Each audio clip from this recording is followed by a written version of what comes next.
ॐ गुरुर्ब्रह्मा गुरुर्विष्णु गुरुरेव महेश्वरा गुरुरेव परब्रह्मा तस्मै श्री गुरवे नमः।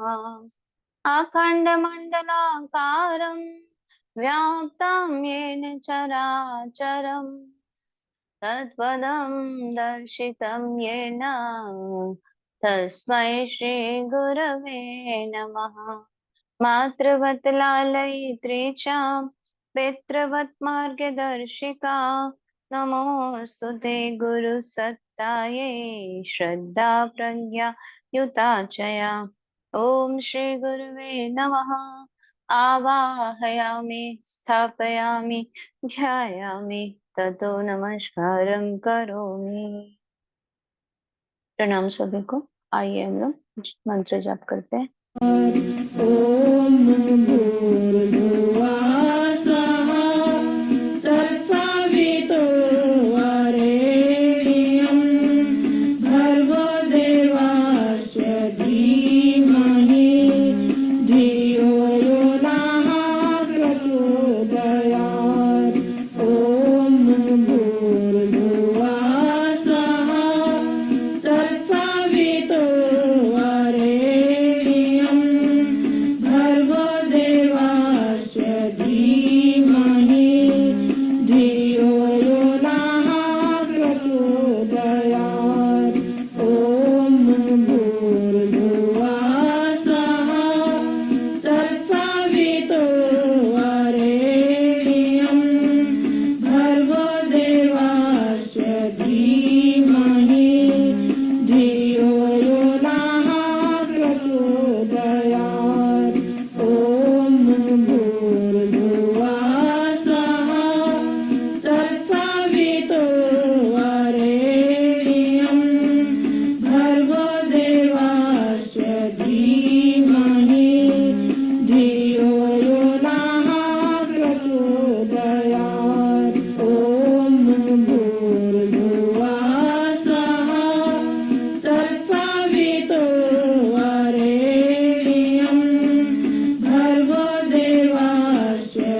प्रणाम बाबूजी। प्रणाम बेटा, सभी को प्रणाम। यथा योग अभिवादन आशीर्वाद। आज इस किताब का, वेदों का दिव्य संदेश का, पेज नंबर 134 134 से स्वाध्याय शुरू किया जाएगा। पहली ऋचा यजुर्वेद से हुई, ये मैं पढ़ता हूँ। यत प्रज्ञानमुत चेतो दैतिस्य ज्योतिरन्तमर्तं प्रजासु यस्मान्नृते किंचन कर्म क्रियते तन्मे मनः शिव संकल्पमस्तु। यजुर्वेद 34/3। भावार्थ: उत्कृष्ट ज्ञान, चिंतनशीलता तथा धैर्य आदि सद्गुणों का स्रोत हमारा मन है। वो अंधकार में अथवा दुष्कर्मों की ओर ना बढ़े, इसलिए हमारा मन शुभ एवं कल्याणकारी विचारों से ओतप्रोत हो वाला हो। संदेश: ऐहिक अथवा पारलौकिक उन्नति का सबसे बड़ा साधन शरीर है। उसके भीतर जो सर्वशक्तिमान मन है, वही शरीर की समस्त इंद्रियों का संचालन करता है। उसमें शुभ अशुभ हर प्रकार के विचार उत्पन्न होते हैं और वहीं से चिंतन मनन के आधार पर ज्ञान की उत्कृष्ट धारा प्रवाहित होती है। धैर्य, संयम, शुचिता, मृदुता आदि सद्गुणों का स्रोत भी हमारा यह मन ही है। अनुशासन, प्रियता, योजनाबद्धता, प्रत्येक काम में एक व्यवस्था रखने का अभ्यास, दूसरों के प्रति आदर, अपने द्वारा किसी को कष्ट न हो ऐसी इच्छा, इन सब बातों के कारण लोगों का जीवन प्रायः शांत, सौम्य और मृदु दिखाई देता है। इन सब के लिए हमें सत्व गुण की उपासना करनी होगी। कठोरता, क्रूरता, अनास्था, अनादर, अस्नेह आदि तमोगुणों से परिपूर्ण बातों को अपने मन से निकालना होगा। तमसो मा ज्योतिर्गमय हमारा बोध वाक्य है। हमें अपने मन में ज्ञान की ज्योत प्रज्वलित करके अज्ञान के अंधेरे को दूर करना चाहिए। इससे मन शुद्ध और पवित्र बनता है और त्याज्य कर्म उसमें प्रवेश नहीं कर पाते। त्याज्य कर्म वे हैं जो समाज और राष्ट्र के लिए अहितकर हैं। उनको छोड़ देने से कोई भी समाज या राष्ट्र उन्नत के पथ पर अग्रसर हो सकता है। सबकी उन्नति में ही हमारी स्वयं की भी उन्नति है। प्रत्येक मनुष्य का कर्तव्य है कि वह सभी दुर्गुणों और दुष्कर्मों का परित्याग करे। असत्य भाषण से मनुष्य का नैतिक पतन होता है। जो दूसरों पर झूठे आरोप लगाता है, वो स्वयं अपना नाश कर लेता है। अतः असत्य भाषण त्याज्य है। पाप से मनुष्य का नाश होता है, अतः पाप सर्वथा त्याज्य है। वेदों का कथन है कि अकर्मण और नास्तिक अपने पापों से मरते हैं। उनका ऐश्वर्य दूसरों के पास चला जाता है। पाप कर्म से होता है और विचारों से भी। जो चोरी करता है वो भी मानसिक पाप करता है। इसी प्रकार पर स्त्री चिंतन, अश्लील साहित्य का अध्ययन, अश्लील चित्र दर्शन, अश्लील गीतों का गायन, पर स्त्री का नृत्य दर्शन आदि मानसिक पाप हैं। मन में उठने वाले कुविचार मनुष्य को पाप कर्मों में प्रेरित करते रहते हैं। वो भांति भांति के त्याज्य एवं अनैतिक कर्मों में लिप्त रहता है।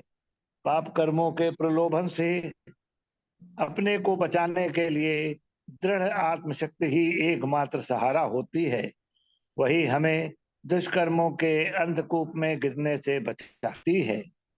अपने मन को सभी प्रकार के पाप युक्त विचारों से मुक्त करके सात्विक विचारों को जागृत करते रहना आत्मबल का द्योतक है और ऐसे ही मनुष्य जीवन में सफलता प्राप्त कर सकते हैं। हमें अपने मन की अपूर्व शक्ति को पहचान कर अपने विकास का मार्ग प्रशस्त करना चाहिए। आप में से कोई भी अगला पढ़ना चाहता है? ठीक है, दूसरा भी मैं पढ़ता। ये नेदम भूतम वनम भविष्यत परिगृहीत मृतेन सर्वम येन यज्ञतायते सप्तभूता तन्मे मनः शिव संकल्पमस्तु। भावार्थ, जो नाश रहित भूत भविष्य और वर्तमान का योग साधन द्वारा ज्ञान प्राप्त करता है, जिससे जीवन यज्ञ के संपूर्ण कार्य विधिवत पूरे होते हैं, वो हमारा मन शुभ और कल्याणकारी विचारों से युक्त हो। संदेश: देवता, मानव और दानव, ऐसी 3 श्रेणियों की हम कल्पना करते हैं। इसमें दानवहीन, मानव मध्यम और देवता श्रेष्ठ हैं। दानव दुर्गुणों से युक्त रहते हैं, मानवों का जीवन अच्छी बुरी बातों से युक्त रहता है और देवता सर्वगुण संपन्न होते हैं। वे परोपकार रत और तेजस्वी होते हैं। देवताओं में असामान्य सामर्थ्य और तेज रहता है। परमात्मा तो घट घट में और कण कण में है, किंतु तेजस्विता के कारण ही हमें उसका साक्षात्कार होता है। वैदिक धर्म कर्म के सिद्धांतों पर आधारित है। पहला है कि मनुष्य कर्म के बिना एक क्षण भी नहीं रह सकता। दूसरा, कर्म का फल अवश्य मिलता है। और तीसरा, उत्तम व श्रेष्ठ कर्मों का फल उत्तम होता है तथा अशुभ कर्मों का फल बुरा। कर्मों की गति बड़ी विचित्र है। कभी कभी कर्म फल पर संदेह होने लगता है। पापियों को धन संपत्ति सहित फलते फूलते देखकर भी मन में शंका होती है, पर यह शंका निराधार है। जिस अपराधी को फांसी भी दी जाती है, उसको फांसी से पूर्व इच्छानुसार भोग की सामग्री दी जाती है। कुछ ऐसा ही ईश्वर का भी विधान है। हमारा मन इतना सामर्थ्यवान है कि यदि वो पूर्ण चिंतन करे और अपने भूत भविष्य तथा वर्तमान का सतत गहन अभ्यास करता रहे, तो वो अपनी मानसिक स्थिति को सरलता से जान सकता है। वह मानव बन रहा है या दानवता की दलदल में धंस रहा है, या फिर दैवी कार्यों के द्वारा देवताओं के समान यशस्वी और तेजस्वी हो रहा है, इसका आभास हम स्वयं ही कर सकते हैं। तेजस्विता देवत्व का सर्वश्रेष्ठ गुण है। तेजस्विता एक आंतरिक वृत्ति है जो हमारे स्वभाव में समाई हुई रहती है। किसी संकट की परवाह न करते हुए हमें अपने अभीष्ट कार्य में आवेश पूर्वक जुटे रहना ही तेजस्विता है। वास्तव में इस संघर्ष में संसार में जो तेजस्वी होगा वही जीवित रहेगा, उसी की उन्नति होगी और जीवन यज्ञ में उसके संपूर्ण कार्य विधिवत पूरे होंगे। पर यह तभी संभव है जब हमारे मन में शुभ विचार ही रहें और काम, क्रोध, लोभ, मोह, मद मत्सर के राक्षस उसके पास भी भटकने न पाए। मन में कभी भी पाप की भावना ना आए और हम कुमार्ग पर जाने से बचे रहें। हम सदैव मन से बुरे विचारों को दूर कर शुभ और कर्मकारी कल्याणकारी कर्मों का संकल्प ही लेते रहें। परंतु शेख चिल्ली की भांति केवल संकल्प करने से कुछ नहीं बनेगा। अपने संकल्प के अनुसार कार्य भी करें, तभी सफलता हमारे चरण चूमेगी। अधिकांश व्यक्ति हर समय हवाई किले बनाते रहते हैं। बातें तो बड़ी बड़ी करते हैं, पर उनको आकार देने का पुरुषार्थ उनसे बन ही नहीं पड़ता है। इस प्रकार वे शुभ विचार धीरे धीरे लुप्त होने लगते हैं। शुभ विचारों का पालन करने में प्रमाद ना करें। आप में से कोई पढ़ना चाहता है? मैं एक कॉल और दे रहा हूं। आप में से कोई स्वाध्याय को पढ़ाना चाहता है? ठीक है, मैं ही पढ़ता हूँ। यस्मिन् चः सामययुद्धं यस्मिन् प्रतिष्ठा रत्ना भाविवारः यस्मिन्नित्यत्वं सर्वमोतं प्रजानां तन्मे मनः चिव संकल्पमस्तु। हे मनुष्यों, तुम्हारा मन स्वच्छ हो, अंतःकरण धर्म और सदाचार से पवित्र हो, ताकि ब्रह्म विद्या और व्यवहारिक ज्ञान उपलब्ध कर सको। संदेश। हेलो जी हेलो हाँ हाँ तो जी मैं पढ़ूं। हाँ पढ़ो। 138 संदेश। संसार के सभी प्राणियों में मनुष्य परमेश्वर के निकटतम है। अन्य कोई भी प्राणी परमेश्वर से इतनी निकटता प्राप्त किए हुए नहीं है जितनी कि मनुष्य परमात्मा ने मनुष्य को इतना साधन संपन्न बनाया है कि यदि वह ऊंचा उठना चाहे तो उसकी कोई सीमा नहीं और यदि गिरना चाहे तो उसकी भी कोई सीमा नहीं। यह सब उसके मानसिक नियंत्रण पर आधारित है। मन का नियंत्रण ही सबसे बड़ी साधना है। मानसिक वृत्तियों के द्वारा ही उसकी मनुष्यता को परखा जा सकता है। नैतिकता की परिधि बहुत विस्तृत है। अतः मनुष्य को धारण करने के लिए मनुष्य को अपनी मानसिक प्रवृत्तियों का परिष्कार करना पड़ता है। चित्त के मेल को स्वच्छ करके अंतःकरण को शुद्ध और पवित्र करना होता है। मन में जो मैल एक बार प्रवेश कर जाता है वह आसानी से नहीं निकलता।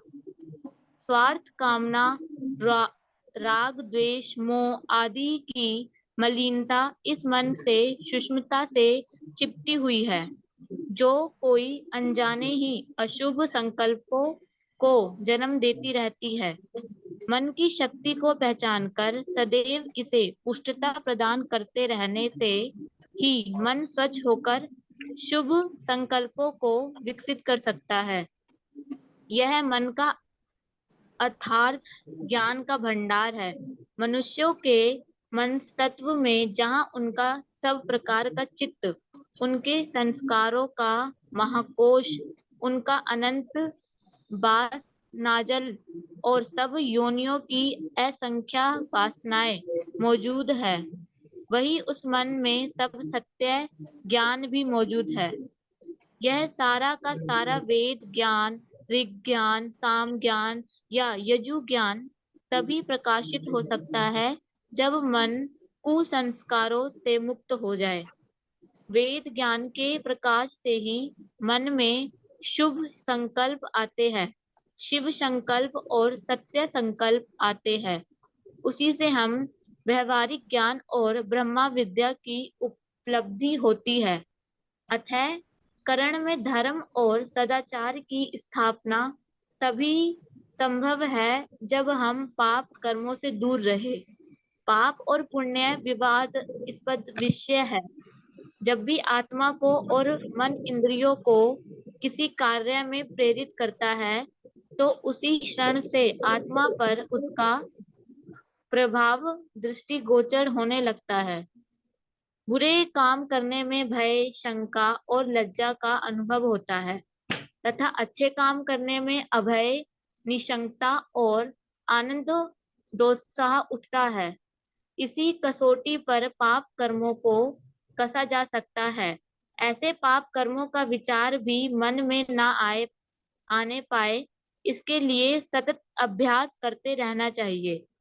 जब भी इस संबंध में मन में कोई विचार आए तो उसे कठोरता पूर्वक फटकारते हुए मन से दूर भगा देना चाहिए। यह भर्त्सना यदि प्रबल रहेगी तो मन में पाप की भावना प्रवेश नहीं कर सकेगी।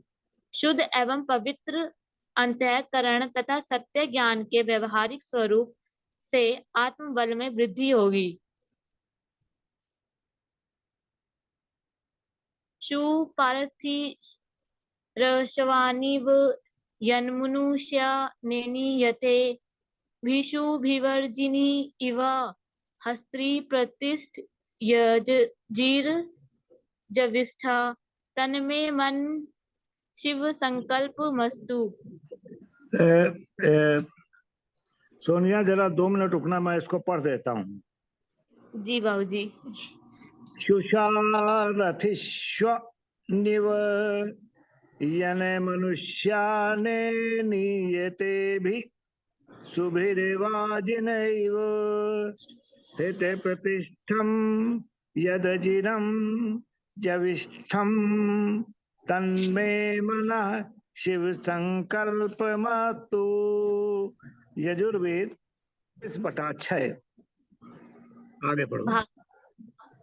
जिस प्रकार सारथी अपने 10 घोड़ों को वश में रखकर चलाता है, हे मनुष्य, उसी प्रकार तुम भी अपने मन द्वारा 10 इंद्रियों को अपने काबू में रखो।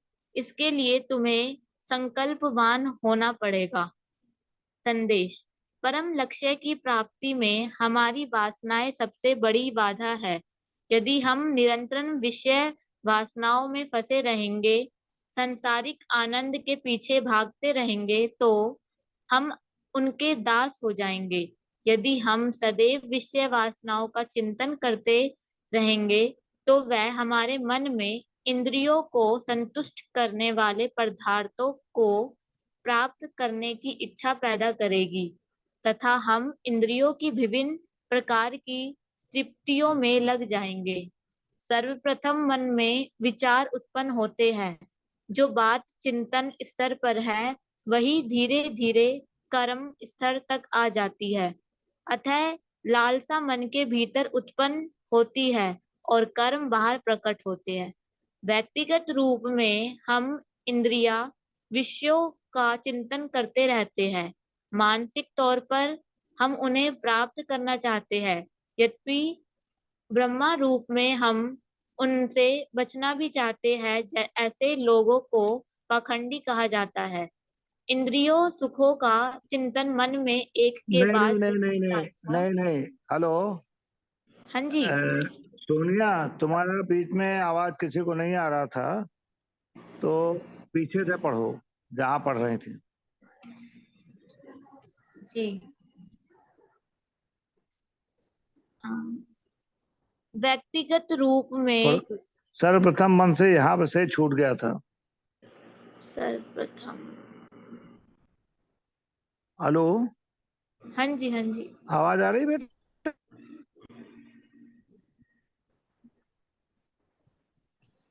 हेलो। हाँ जी बाबूजी, आ रही है आवाज। हाँ तो पढ़ो ना फिर। कहाँ से छूट गया था? व्यक्तिगत रूप से हम इंद्रियों का चिंतन करते हैं, यहाँ से पढ़ो, पैरा 2 से।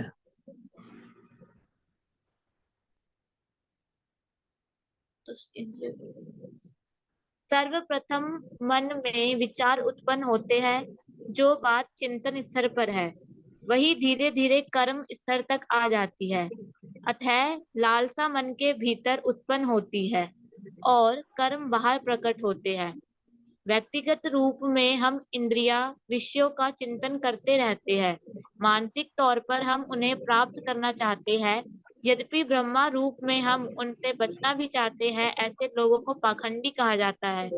इंद्रियों सुखों का चिंतन मन में एक के बाद दूसरी लालसा को जन्म देता है और मनुष्य पाप कर्मों की ओर अग्रसर होता जाता है। अनियंत्रित इंद्रिया चिंतन मनुष्य के संयम और मर्यादा का नाश कर देता है। उसका आचरण विवेकहीन, अनैतिक एवं अहितकार हो जाता है। वह विषय वासना के दलदल में फंसता चला जाता है।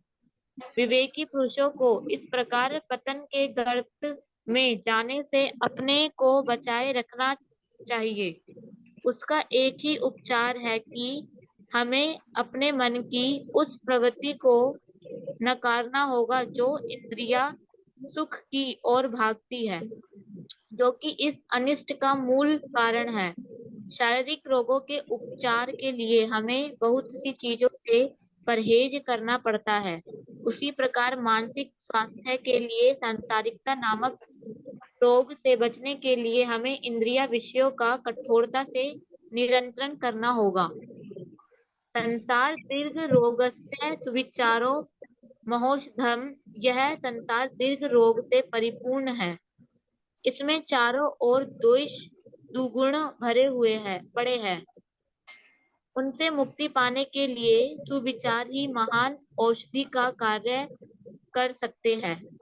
अपने मन में सदैव शुभ विचार ही आए और इंद्रिया हमारे ऊपर हावी ना हो सके, यही हमारा ध्येय होना चाहिए। जिस प्रकार यतवान एक लगाम के सहारे 10 घोड़ों को वश में रखता है और जिधर चाहता है उसी और उन्हें हाँक ले जाता है, उसी प्रकार हमें भी अपने मन की लगान को कठोरता पूर्वक कसे रहना चाहिए, जिससे इंद्रिया संयम में रहे और सदैव सत्कर्मों की ओर ही प्रेरित हो। विवेक और वैराग्य की सहायता से हमें अपने मन को भौतिक पदार्थों से हटाना चाहिए और अपनी वास्तविक सत्ता के अनुरूप जीवन व्यतीत करने का सच्चा प्रयास करना चाहिए। यदि हम ऐसा करने का आत्मबल और दृढ़ इच्छा शक्ति विकसित कर लेंगे, तभी हम अपने मानव जीवन का लक्ष्य प्राप्त कर सकेंगे।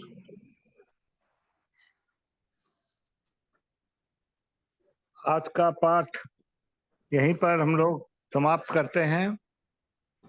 मैं 2 या 3 मिनट में जो आज का पढ़ा है उसका कोर पॉइंट को पकड़ लेते हैं।